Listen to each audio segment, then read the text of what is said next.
આ દ્રશ્યને એટલું આંખમાં ભરી લ્યો, એટલું અંતર સુધી ભરી લ્યો, એટલું અંતર સુધી ભરી લ્યો કે કોઈ ભવમાં તમારા એવા સંસ્કાર બની જાય કે તમે કોઈક ભવમાં તમને પ્રભુનો ધર્મ ન મળ્યો હોય અને કોઈક એવા એવા એવા એવા સ્થાનમાં ગયા હોય અને જો તમને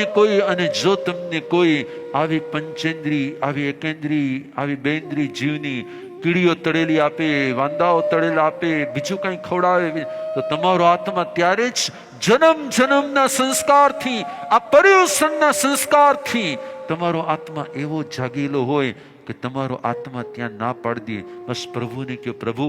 તાવો ને ક્યુ ફ્રૂટ, ઓલું ડ્રેગન ફ્રૂટ, તમને ખબર છે ઓલો ડ્રેગન ફ્રૂટની અંદરમાં નાના કેટલા બધા બીજ હોય અને કે ગરમ કરેલા ન હોય. તમે સીધા જીવતા જીવને શું કરી જવાના હો? ડ્રેગન ફ્રૂટ જેવું ખાઓ એટલે જીવતા જીવને.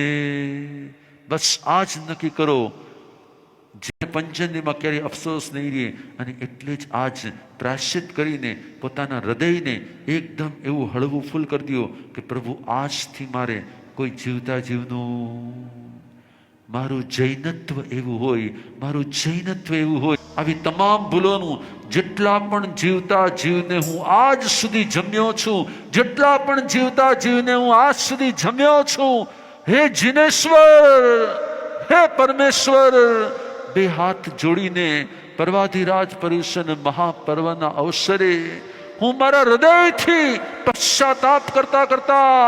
પંચેન્દ્રિય જીવથી લઈને એકેન્દ્રિય જીવની મેં કરેલી આવી પ્રકારની હિંસાનું આજ પ્રાયશ્ચિત કરું છું, આજ પ્રાયશ્ચિત કરું છું, આજ પ્રાયશ્ચિત કરું છું. બોધ નતો, અજ્ઞાન હતું, સમજ ન હતી, ખ્યાલ નતો, ખબર ન હતી, સ્વાદ માટે, શોખ માટે, મોહ માટે ગમતું હતું. આવા કોઈ પણ પર્યાયથી મેં આજ સુધી જેટલા પણ સચેત જીવોનું મેં જીવતા જીવનું ભોજન કર્યું હોય, હે અરિહંત પરમાત્મા, આત્મ સાક્ષી ભાવપૂર્વક તસ્મિચ્છામિ ટુકડમ